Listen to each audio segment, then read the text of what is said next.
В эфире телеканала «Итоги дня» расскажу о самых заметных событиях уходящего дня. В студии Дарья Короленкова. Добрый вечер. В начале коротко о темах. Сложная ситуация с топливом сохраняется в республике. Стоимость бензина для простых потребителей растет, а объемы одновременной продажи уменьшаются. 6 июля во всем мире отмечают День врача-кардиолога. По традиции в этот день Республиканский кардиососудистый центр посетил глава Якутии Айсен Николаев. Подать заявление на целевые места в СФФУ теперь стало намного удобнее. Для абитуриентов в этом году работает навигатор целевого обучения. В Алданском политехникуме начинается масштабная реконструкция и модернизация учебной базы на средства полученного гранта. Узнаем, что станет ключевым этапом обновления. На оздоровительной базе «Алмаз» Ленского района закончился первый сезон детского отдыха. В течение 21 дня там активно отдохнули 210 детей. Сложная ситуация с топливом сохраняется в республике. Правительственный оперштаб работает в круглосуточном режиме, определяя сотни приоритетных служб и организаций. Тем временем стоимость бензина для простых потребителей растет, а объемы одновременной продажи уменьшаются. Тем продолжит Саргалана Неустроева. В минувшие выходные стоимость бензина за литр на автозаправках в Якутске снова выросла. При этом объем, отпускаемый одному потребителю, строго регламентируется. Все для того, чтобы не допустить нехватки топлива. Сами горожане эти меры принимают спокойно. По карману, конечно, ударило. Но что поделать? Вы замечали дефицит бензина в Якутске? Пока нет. А как вам стоимость? Нормально. По 20 литров такого дают. Ну, по крайней мере, здесь. А на других заправках? Пока не замечали. В принципе, сколько сейчас? 20 литров, по-моему, да? Нам достаточно. Вчера видел, Туймада нефть 90 с чем-то было. А было? Было 84 было, когда последний раз заправлялся. Впрочем, если для горожан ситуация не столь критична, то для жителей труднодоступных населенных пунктов топливные ограничения приводят к печальным последствиям. Так, на минувшем оперштабе сразу несколько районов заявили о том, что некоторые села оказались оторванными от районных центров. Ведь добираться до них они могут исключительно на моторках. Оперштаб, еще раз говорю, он в ручном режиме работает. И все возникающиеся вопросы по населенным пунктам мы через глав наслегов, районов получаем эту информацию. И каждый вопрос рассматривается индивидуально. То же самое касается и сельскохозяйственной отрасли. Речь идет не только о товаропроизводителях, но и держателях личных подсобных хозяйств. Я напомню, в разгаре сезон кормозаготовки и других сельскохозяйственных работ. Объем данных, которые региональному Минсельхозу необходимо обработать, причем в довольно небольшие сроки, колоссальный. Сегодня порядка 25 тысяч субъектов, включая личных подсобных хозяйств, трудится сельское поселение. Поэтому порядка 400 крупных предприятий, включая кооперативов, работает сегодня в нашем регионе. Порядка 2500 зарегистрированных в Федеральной налоговой службе предпринимателей крестьянских фермерских хозяйств, которые занимаются сельским хозяйством. Поэтому класса работы очень много. Одновременно с этим якутский оперштаб взаимодействует с федеральным, отчитываясь за каждый литр требуемого топлива. В приоритете жизнеобеспечивающие отрасли – здравоохранение, ЖКХ, службы спасения и МЧС, а также перевозки. По остальным решение будет принято после. Однако следует учитывать, что в некоторых отраслевых организациях дефицита топлива не отмечается вовсе. Саргалана Неустроева, Владимир Павлов, Якутск. В Московской области в пантеоне защитников Отечества открыт памятник дважды Герою России генерал-майору Михаилу Гудкову. Легендарный командир 155-й отдельной бригады морской пехоты Тихоокеанского флота, наш земляк-дальневосточник Михаил Гудков погиб на Курской земле 2 июля прошлого года, выполняя боевую задачу в приграничной зоне. Он навсегда останется высочайшим примером отваги, мужества и героизма.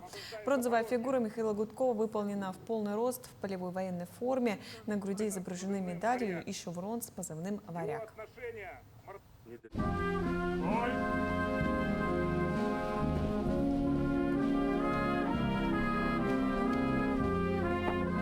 Для меня Михаил Гудков, позывной «Варяг», образец того, каким должен быть офицер России.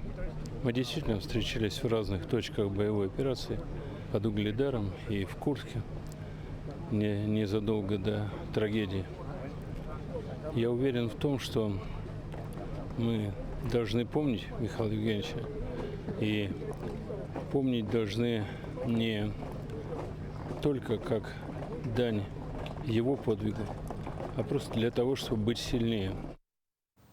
6 июля во всем мире отмечают День врача-кардиолога. По традиции в этот день Республиканский кардиососудистый центр посетил глава Якутии Асен Николаев. С открытием центра в регионе улучшилась как профилактика, так и лечение сердечных заболеваний. Вероника Таюрская расскажет о работе флагманского центра кардиологии. Впервые на Дальнем Востоке также мы выполнили операцию Stream Cardio. Потребность в получении качественной кардиологической и сосудистой помощи в Якутии появилась давно. Помочь ее закрыть смог Республиканский кардиососудистый центр, открывшийся 4 года назад на базе Республиканской больницы номер 1. За эти годы пациентами флагмана кардиологии стали более 80 тысяч человек со всей республики. В стенах центра проводят как стационарное лечение, так и оперативное вмешательство. Свою оценку поставили коллеги из Национального центра. Не каждый регион может похвастаться такой ресурсной базой. Да? Здесь есть операционные для различных видов оперативных вмешательств, но и тем, что здесь организована одна из мощных телемедицинских баз, телемедицинский центр, который на всю республику работает в части консультирования пациентов, принятия электрокардиограмм, диагностики острых сосудистых событий и планирует медицинские эвакуации сюда, в кардиососудистый центр.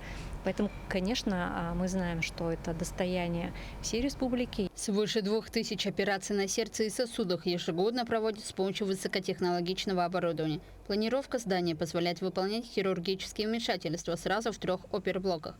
Сам кардиососудистый центр рассчитан на 150 общих и 25 реанимационных коек. На 15 тысячах квадратных метрах нашлось место и для поликлиники, которая может принять за одну смену 50 пациентов.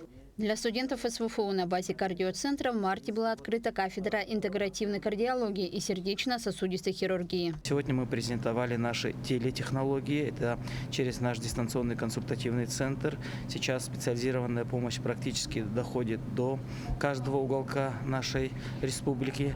И это очень важно, потому что именно телетехнологии сокращают наше расстояние вот как раз в оказании специализированной медицинской помощи. Мы сегодня представили теле-ЭКГ, мы сегодня представили телетромболизис, также мы представили, как мы проводим телемедицинские консультации в режиме онлайн и для пациентов, которые идут на отбор на спецлечение. С открытием Республиканского кардиососудистого центра уровень смертности от болезней системы кровообращения снизился на 8,3%. Среди работоспособного населения этот показатель уменьшился на 9,3%. В планах у руководства Национального центра медицины сделать упор на персонализированную медицину, то есть с использованием биоклеточных медицинских технологий. Вероника Таюрская, Семен Семенов, Якутск. В Усмайском районе усилена группировка авиалесохраны для ликвидации лесного пожара площадью 4 гектара. На помощь 11 сотрудникам парашютно-десантной пожарной службы, уже работающим на месте, вылетела группа из 15 десантников пожарных Амгинского авиаотделения. Несмотря на сезонный рост числа возгораний, ситуация в республике остается контролируемой. В текущем году на мониторинг и тушение лесных пожаров в Якутии выделено 5,5 миллиарда рублей, из которых более 4 миллиардов средств федерального бюджета. В условиях пожароопасного сезона профильные ведомства напоминают жителям Острогом соблюдение правил безопасности в лесах. Разведение костров категорически запрещено в хвойных молодняках, на участках с сухой травой, под кронами деревьев и в местах рубок. Использование открытого огня допускается только на спецплощадках, отдельных минерализованной полосой с обязательным последующим тушением. Также под запретом бросания окурков и стекла, использования неисправной техники и оставления мусора. При обнаружении лесного пожара необходимо незамедлительно сообщить по номеру 112, и если это безопасно, принять посильные меры по его локализации. За нарушение правил пожарной безопасности предусмотрена административная и уголовная ответственность.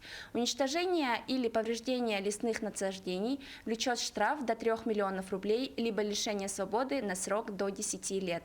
За нарушение требований пожарной безопасности предусмотрена административная ответственность в виде штрафа до 1 миллиона рублей, либо административное приостановление деятельности на срок до 90 суток. За нарушение правил пожарной безопасности в лесах предусмотрена административная ответственность в виде штрафа до 1 миллиона рублей.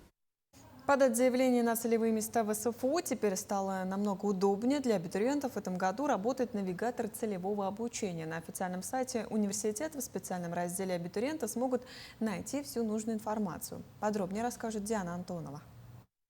В наступающем учебном году Северо-Восточный федеральный университет примет студентов на 351 целевое место по программам бакалавриата и специалитета. Еще 3 места выделены в магистратуре и 101 в ординатуре. Сейчас выбрать направление, форму обучения и заказчика можно через новый сервис, разработанный Центральной приемной комиссией. Этот сервис помогли создать выгрузка из Госкомзанятости. И студенты, которые меня проходили практику, это студенты Чукотского филиала, просматривали и добавляли те сведения, которых не было в выгрузке из Госкомзанятости. Там и указаны и заказчики, и работодатели, и сколько лет человек должен отработать в том или ином месте после завершения своего обучения по целевому. Так, сервис позволяет легко и быстро ознакомиться и выбрать подходящее предложение. Заявление на обучение можно подать сразу, перейдя на портал Федеральной службы по труду и занятости. В предыдущие годы желающие поступить в университет на целевое обучение пользовались исключительно порталом «Работа в России». В прошлом году было очень сложно. Мы заходили через «Работу России», через госуслуги сверялись, там очень было трудно. Сейчас работаем через навигатор, это очень удобно. Нам помогали, получается, очно все, подавать документы. Это было немножко неудобно, но сейчас с появлением навигатора стало немного удобнее. Большая часть заявок на целевое обучение подается в медицинский институт. Ежегодно здесь выделяется более 150 мест для студентов, которые будут работать в больницах и клиниках республики. Раньше из-за обширного списка заказчиков у поступающих возникало много трудностей. Там виден был только номер, и поэтому многие ребята затруднялись в выборе. То есть выбирали первые попавшиеся. Поэтому в этом году разработали очень хорошее приложение. Если нажать на эту кнопку, то сразу выводится не только номер предложения, но и название больницы. Поэтому абитуриент безошибочно уже может выбрать по этому номеру больницу, в которой он хочет в последующем работать. На сегодняшний день через навигатор целевого обучения в СФУ поступило уже более 300 заявок. Прием документов длится вместе с основной приемной кампанией с 20 июня по 25 июля. Диана Антонова, Семен Семенов, Якутск. В Алданском политехникуме начинается масштабная реконструкция и модернизация учебной базы на средства полученного гранта. Ключевым этапом обновления станет открытие в сентябре современной лаборатории для практической подготовки специалистов горнодобывающей отрасли. Подробности в нашем сюжете далее. В Алданском политехникуме продолжается приемная кампания, и самые ответственные абитуриенты документы уже подали. Ожидается, что в сентябре в аудитории впервые придут 200 человек. Очень отрадно, что к нам приезжают прямо своими династиями. Сегодня, например, был уже папа со своим сыном. Недавно были мама со своими детьми, да, 2 детей она привела. Говорит, я здесь училась, Алданский техникум закончила. Рабочие профессии по-прежнему пользуются спросом, и выбор у абитуриентов, как всегда, обширен. Стоит отметить, что подготовка кадров ведется с учетом востребованности специалистов того или иного профиля в перспективе. Запрос специальностей и профессий, по которым мы будем готовить, формируем даже теперь не мы, а наши работодатели. Собственно говоря, вот уже этот процесс запущен. Они отсматривают и мониторят, какие профессии им потребуются через год, через 2, через 3. Могу сказать, что с некоторыми компаниями у нас уже выстроены планы вплоть до 30-го, 31-го, 32-го года. Параллельно приемной кампании в политехникуме идет подготовка к новому учебному году. В 2026-м кузница кадров получила грант. Его средства будут направлены на обновление материально-технической базы. Алданский политехнический техникум в этом году выиграл федеральный грант по профессионалитету. И, собственно говоря, вот эти ребята, обучаясь здесь, станут не просто наблюдателями, а станут как раз участниками процесса модернизации и переоснащения Алданского политехникума, который произойдет в ближайшие 2 года. Будет приобретено огромное количество нового оборудования, симуляторы, тренажеры. Также в новом учебном году в стенах кузницы кадров появится современная лаборатория, в которой станут отрабатывать практические навыки будущие специалисты горнодобывающей отрасли. Новый класс будет оборудован одной из золотодобывающих компаний, ведущих деятельность на территории района, в рамках партнерского соглашения. Компания «Полюс» будет в течение буквально ближайших 1,5 месяцев здесь готовить к 1 сентября новую учебную аудиторию, лабораторию по обогащению полезных ископаемых. Такая визуализация присутствия компании. В ходе переоснащения запланирована масштабная реконструкция. Ремонтные работы в аудиториях начнутся в ближайшее время. Татьяна Вахнина, Сергей Шипачев, Алдан. В Якутске в рамках 3-х международных интеллектуальных игр состоялся круглый стол, посвященный развитию олимпиадного движения. Заседание объединило экспертов жюри Олимпиады Туймада и представителей команд. Так, в этом году сложнейшие задачи по точным наукам математики, физики, химии и информатики решают 121 школьник, включая сборные Румынии, Сингапура, Индонезии и Казахстана. Организаторы и члены жюри решили встретиться до завершения Олимпиады, чтобы оперативно выработать новые методические подходы к оценке работ. Также на круглом столе эксперты обсудили современные тенденции развития интеллектуального движения в России и ключевые мировые практики. Вот олимпиадное движение у нас получается, у нас в республике 60-х годов развивается. Один из регионов, где довольно-таки рано начали это, мы связываем это с именем нашего народного учителя СССР Михаила Андреевича Алексеева. Ну и надо сказать, что вот в последние годы мы активно проводим различные олимпиады. Вот я сказал, с 1994 года Международная олимпиада Туймада. Потом мы проводили даже международную олимпиаду, Азиатская физическая олимпиада называется. Вот, и поэтому, в общем-то, у нас такое внимание к олимпиадам всегда. В Якутске в самом разгаре летняя смена «Дипломаты будущего». В Центре отдыха и оздоровления «Сосновый Бор» встретились 120 школьников из 14 регионов России и Китая. Как юные переговорщики осваивают дипломатию и отдыхают, расскажет Елизавета Михайлова. Образовательная программа лагеря делится на 2 блока. Первый направлен на развитие гибких навыков, коммуникации, командной работы и креативности. Второй посвящен дипломатии. Здесь детей обучают профессии дипломата, ведению переговоров, ораторскому мастерству. Кроме того, особое внимание уделяется языковой подготовке. Ребята изучают английский и китайский языки. А главная особенность проекта – он сочетает образовательную и оздоровительную программу. У нас есть оздоровительная программа. Дети у нас ходят на оздоровительные процедуры. Каждое утро у них начинается с воздушных коктейлей, кислородных коктейлей, и это у них стало как традиция. По расписанию у нас ходят на разные оздоровительные мероприятия, которые есть в рамках наших смен. Это получается и солевая комната, и ЛФК, и так далее. Сегодня прошла деловая игра «Модель ООН», где каждый участник представлял определенную страну. За столом переговоров школьники вели дискуссию строго по правилам дипломатического протокола, аргументированно доказывали свою позицию, спорили и искали компромиссы как настоящие представители международного дипломатического сообщества, а также осваивали ораторское мастерство. Я занимаюсь дипломатией с 5 класса. У нас, получается, в школе организовали дипломатический класс. Родители меня отправили. Но мне тут, в принципе, все нравится. Я научился работать в команде. Я узнал много нового о переговорах, много нового о дипломатах, много нового о послах. И, в общем, как работать чрезвычайным полномочным послом. За половину смены ребята уже успели подружиться, прокачать языковые навыки и понять, как устроена международная дипломатия изнутри. Кроме того, познакомились с культурой Якутии. Недавно вот на выходных мы были буквально на Ленских столбах. Просто шикарная природа, виды незабываемые. Все ребята в восторге, потому что такого, честно, наверное, в центре России таких пейзажей нет. Также вчера для нас лагерь организовал дегустацию национальных блюд. Все чудесно, все прекрасно, всем все понравилось. Особенно строганина. Ребятам, дети прям были в восторге. Проект «Дипломаты будущего» – это одно из ключевых событий в рамках 3-х международных интеллектуальных игр. Половина смены уже позади, а впереди новые лекции, игры и открытия. Лагерь продолжит работу до 14 июля. Елизавета Михайлова, Нюргун Старостин, Якутск. На оздоровительной базе «Алмаз» Ленского района закончился первый сезон детского отдыха. В течение 21 дня на свежем воздухе активно отдохнули 210 детей. Наша съемочная группа побывала в лагере перед закрытием смены.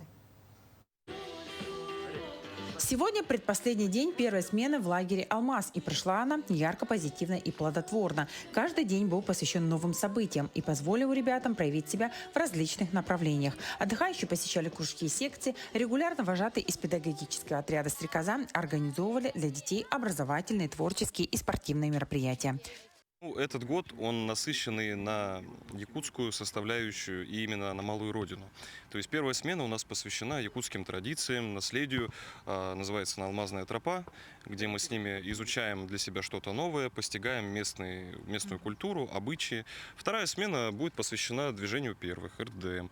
Это яркое, насыщенное мероприятие со специалистами данного движения, где ребята полностью прочувствуют командный дух и будут себя, получается, проявлять во всех видах деятельности движения первых. А третья смена – это единство нашего народа. Как всегда, этим летом в лагере работал трубный троллей, скалодром, веревочный парк, прокат велосипедов, самокатов. На территории оздоровительной базы созданы все условия для комфортного отдыха. Здесь дети играют в большой теннис, футбол, много времени проводят на спортивных площадках, инструктора на которых тренеры из спорткомитета. Многие дети приезжают в лагерь уже не первый раз. Детская оздоровительная база «Алмаз» для них лучший отдых. В лагере все очень круто, нас тут очень вкусно кормят. Мы ходим в бассейн, в душ, на скалодром троллей. И у нас тут кружки есть, тоже ходим на кружки. Это очень запоминающая смена, много разных моментов и очень много друзей. Аттракцион «Трубный троллей» появился в лагере относительно недавно. Он очень популярен среди отдыхающих. Протяженность трассы порядка 60 метров. Высота небольшая, но преодолеть ее удается далеко не всем. Перед спуском каждый должен одеть всю необходимую экипировку. Полностью у нас идет специальная экипировка, ролик. И принцип получается, ролик скатывается. Нас двое работает. Я отправляю, Айкар Васильевич у нас встречает. Соответственно, также снимает, отправляет. И я также разбираю и детей опять отправляю. Чтобы у нас потока не было большого, мы разделили по 8 человек с каждого отряда. То есть у нас по 16 человек за час, грубо говоря, приходит. В этом году на территории оздоровительной базы была установлена полоса препятствий. Новшествами дети довольны, с удовольствием делятся впечатлениями от отдыха. Появились много друзей, стало много общения. Нравится, что мы ходим на скалодром, на полосу препятствий, в бассейн, много дискотек, всяких концертов. А вообще все нравится, всегда тепло. Также ребята посещают бассейн, солевую комнату, пьют кислородные коктейли и фиточаи. Все эти мероприятия проходят до обеда. После сончаса отдыхающих ждут отрядные дела, встречи с интересными людьми, а вечером настает время творческих мероприятий и дискотек. Первую смену лагерь «Алмаз» отработал. Буквально на днях состоится заезд новых отдыхающих. Светлана Балеева, Ленск. В Кобяйском районе завершился эссе «Улон-Хо». За 3 дня праздника прошло более 40 культурных и спортивных мероприятий. Одним из важных событий стала презентация международного проекта «Эпосы народов мира». На языках 7 народов прозвучали сказания. В диалоге приняли участие исследователи и сказители из Башкортостана, Тывы, Алтая, Кыргызстана и Казахстана. У нас корни одни, что мы родственные народы, поэтому я вот перевожу ваш Улон-Хо, который в духе наших эпосов, чтобы петь, читать, чтобы было, как сказать, было легче всем и колоритом, вот, сохранить колорит языка якутского, вот, постараюсь. 19-й эссе «Улон-Хо» открыл 3-е десятилетие эпоса, задача которого, чтобы в республике были не только исполнители, но и создатели новых Улон-Хо. Также ключевым событием стало включение в республиканский реестр объектов нематериального этнокультурного достояния народов Якутии – Кобяйского карася. Ну а в следующем году юбилейный эссе «Улон-Хо» состоится в Ленском районе. И, конечно, мы с своей стороны тоже постараемся не ударить в грязь лицом и проведем себя тоже достойно, покажем и культуру наших сел, и как мы чтим и заветы предков своих. Так что мы всех ждем в гости в 2027 году. Дай Бог, чтобы якутский народ сохранил эту традицию, и каждый год, пока существует народ Саха, существовал этот праздник. Таким увидели этот день наши корреспонденты. Ну а я с вами прощаюсь. Всего доброго и до встречи в дальнейших эфирах.